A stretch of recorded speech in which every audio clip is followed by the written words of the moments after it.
Hello everybody! Well, it's time to move again, so it's time to do a vlog entry. I spent the last month and a half or so at my favorite little quiet spot out in the desert. Place where nobody knows me, so I can interact with people as I choose, or be left alone if I choose. And I need that now and then. I need some solace, you know. And it was nice. The only thing that wasn't nice was the weather. Usually this time of year it's getting quite hot here. By April we're usually getting temperatures in the southwest desert up around the lower 90s, maybe 95 degrees Celsius. 95 Fahrenheit. Yeah, anyway, but this year it's been cold, it's been wet. Rain. There was a weird cyclic pattern. Every Tuesday or Wednesday, middle of the week, was the change. It would get a little nicer, and then it would get cold and cloudy and maybe rain. And it was just crazy. It continued that way for the longest time. Finally, here at the beginning of April, or the first weekend of April, it started to change. And now it's finally getting hot, right as I have to leave, right as they close the area, the long-term visitor area that I stay at through the winter down here, or areas. There's several of them.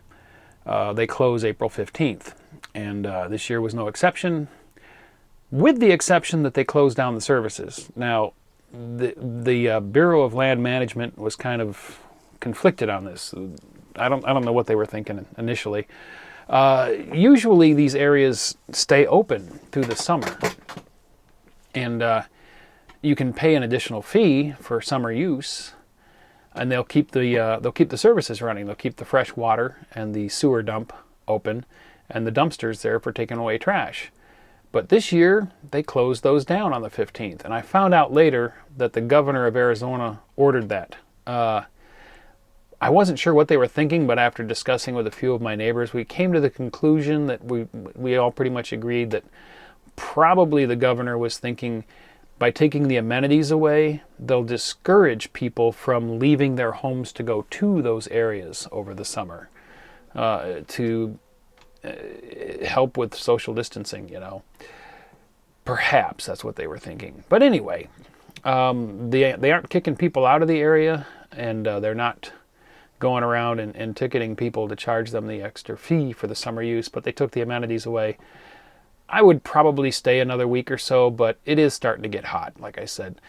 This coming week, it's Saturday. Yeah, I just released the video on Bandscopes. But this coming week is going to be several days up around 95 Fahrenheit, so quite hot.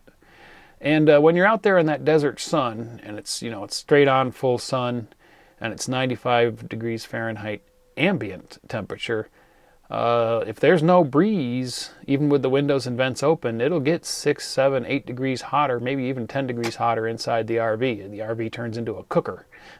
And yeah, it's just too hot. So it's time to move.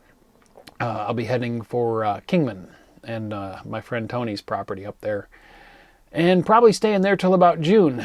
I had been planning on traveling back east to visit my family and friends, but, you know, with the current situation with COVID-19, public transportation might not be a good choice, and we're far from out of the woods on this thing.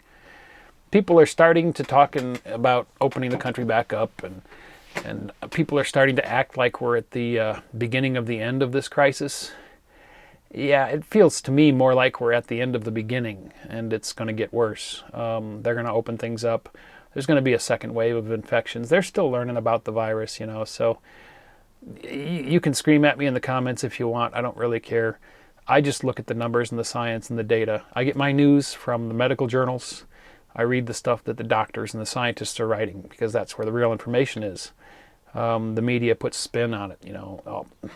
Again, if you scream at me in the comments if you want, I don't care. I just look at the data. That's where I get my information from. A real interesting thing with radio, I've been doing a lot of shortwave listening, you know, and listening to the news programs from Radio Slovenia, Radio Havana, Taiwan, Japan, and China. You know, when you're listening to the foreign broadcast, you have to keep in mind that there's going to be a political spin, you know. But if you take all of that information, you know, from all these different countries, including our own, all these different news sources, you know, through all of that, you can kind of get a clearer truth of what's actually going on once you discard all of the slant. So it's really interesting to listen to the shortwave broadcasts from the other countries and just see what their take is on things, you know, what their ideas and opinions are. It's just interesting. So I've been doing a lot of that, a lot of shortwave listening, which is kind of fun anyway in and of itself, you know, tuning around and seeing who you can hear and how far away they are, and, you know, getting an idea of what propagation is like. It's just, I don't know, radio is an endless fascination for me at times. The desert, though, as I said, it was raining a lot. I did some playing around with time-lapse video with the GoPro. It has a really nice built-in time-lapse video function. So you don't even have to time-lapse with the big camera. I could have it take a series of photos, and then I could use the video editor to combine those photos into a video clip, you know, but that's an extra step. The GoPro has a time-lapse video function. So I can say, okay, do a time-lapse video, take a frame every 2 seconds or every 5 seconds, every minute, however you want to do it, you know, and just let it go. And what I get is a video file. So I don't have to go through and create a video file. I can just get one right from it. So that's fascinating to me. I love to watch the clouds anyway, but being able to watch them in that compressed time fashion is just amazing. As you saw, well, some of you might have seen from the video I did of the rainstorm passing through. I did another one, a neat phenomenon out there. When it rains in the desert, the next day that water evaporates real quick, right up to the sky. And you get a lot of thermals too, and that results in clouds kind of forming in place. You know, wherever the thermal is going up and hitting the wind shear or the layer of wind, you get condensation, and clouds just kind of move really slowly but continually boil into existence and dissipate out of existence in one area, as you're seeing from this time-lapse video here that I did of the clouds one day. Just absolutely fascinating to me. I've got a 2.5-minute video of this that I posted for my Facebook friends over on my personal channel. I didn't put it up on the main channel because, well, you know, those don't get they get a lot of negative responses from people that are only wanting one specific type of content, and I've never really stuck completely to one specific type of content on my channel, and I'm not going to. I'll continue to do occasional artistic things, nature things, you know, once in a while. It's my channel. If I want to do it, I'll do it, you know, so what? You don't have to watch it. When I chuckle when somebody leaves a negative comment on one of those videos, like, why can't you just stick to radio stuff? Or I hate these kinds of videos. Why did you watch it? The subject is right there in the title of the video. You know, you look at a video and it says nature, time lapse of clouds or something, and you don't like that. Why did you watch it? Did you watch it just to leave a negative comment? You know, whatever, dude. Oh, anyway, people are people. You know, if the entirety of the human race fit within one category, we'd get pretty boring pretty quick, wouldn't we? So I'm going to be moving. I'm at the RV park right now. I pulled out of the desert. I'm doing my overnight at the RV park, getting my laundry done, and I'll take a nice long hot shower here in a little bit. I just got up. It's early morning. That's why I haven't shaved yet. Looking a little rough, sorry, but I'll get a nice long hot shower. Yeah, that's a I wouldn't say convenience. That's a luxury when you're in an RV, because with an RV you got to conserve water. So a shower in the RV is there's a switch on the shower head, a valve right on the shower head, so you can have water pressure with the pump running, but not have water running until you know. So you get yourself wet. You soap up, and then you use just enough water to rinse off, and so it's like a naval shower or submariner shower. You got to be efficient, but it's a luxury for me now to be able to go into one of the shower stalls here and actually have like a 15-minute hot water shower. It's just, yeah, I'm looking forward to that here in a little bit. So yeah, I'm at the RV park. Laundry is on the schedule for today. I'm plugged into AC power for the first time since October. So all those systems are still working.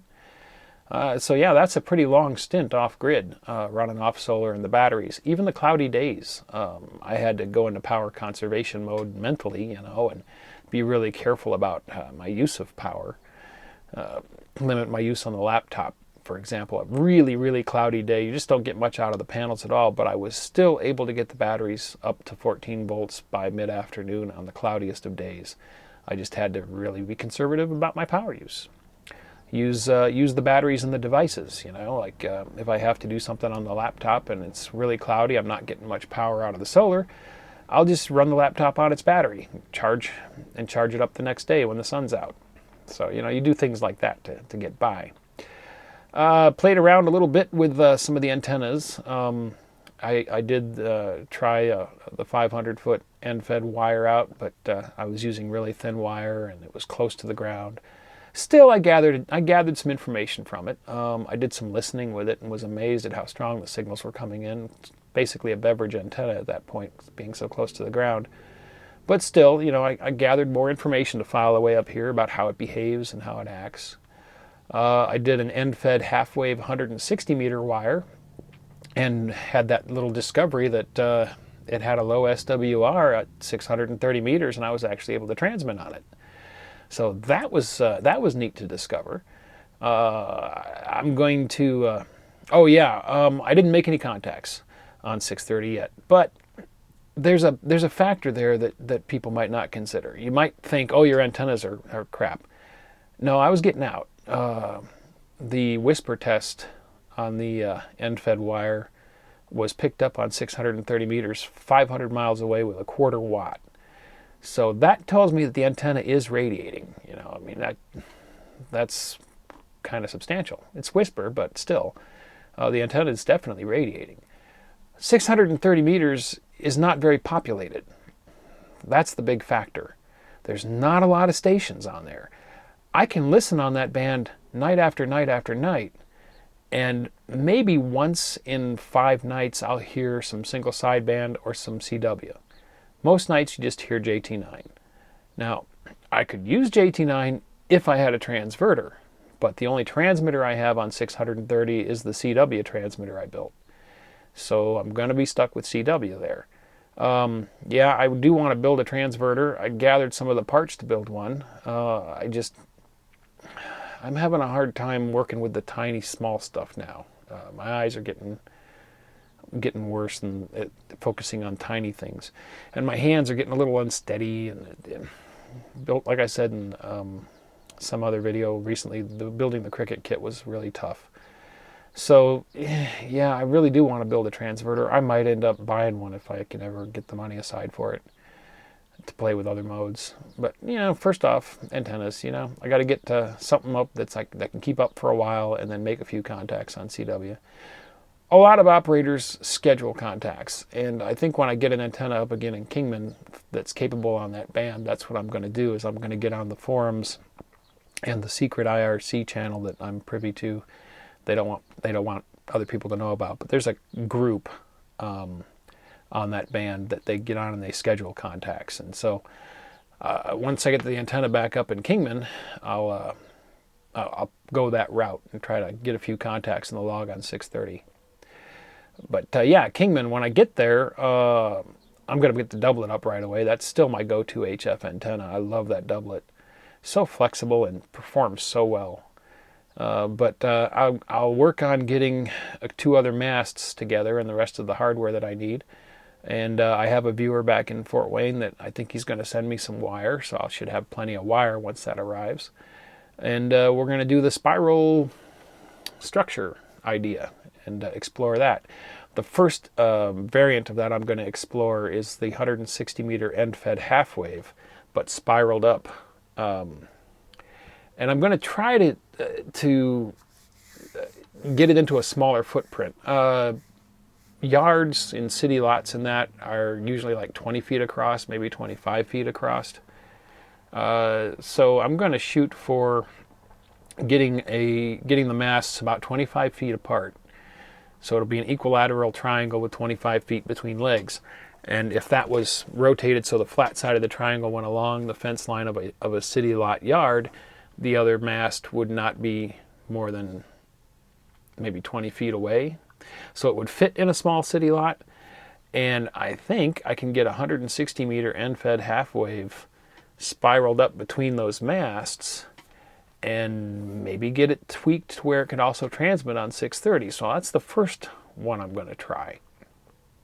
Once we get that successfully up and operating, and I make a few contacts on 160 and maybe a few on 630, then I might move the masts out to about 55 feet apart and try to get the 500-foot end-fed quarter wave for 630 up and get it tuned and tweaked, and spend some time working with that antenna.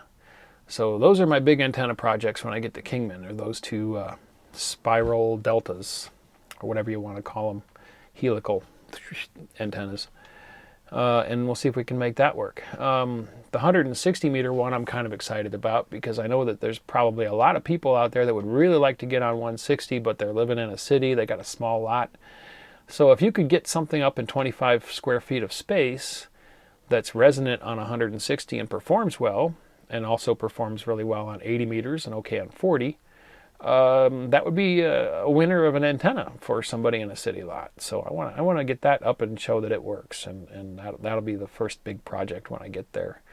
It'll also be nice to see my friends again, James and Tony, that are up there now. And the weather is changing just right. It's getting hot down here. Up at Kingman is at a higher elevation, 3,500 feet. And looking ahead at the forecast, it's going to be in the 70s to around 80 up there next week. So it's going to be really nice weather. Windy, but nice. So looking forward to that and seeing my friends. And they're not in the city. They're up on a plateau overlooking the valley where the city is.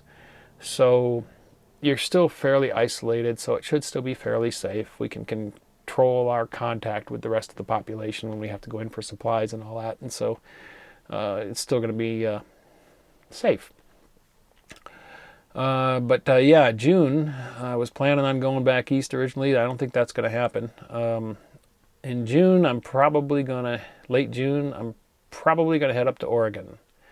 I've got some friends that I've made down in Yuma that own some land up there and have a little community out in the woods. And I'm going to go hang out with them for the latter part of the summer, and then hopefully make it back down here to my secret spot for a little while in October, and then back down to Yuma to hang out with the Desert Rat Pack through the winter again. So, that's the long-term plan. Who knows what the future will bring, though. You never do, but that's just what I'm hoping for. So that's what's going on.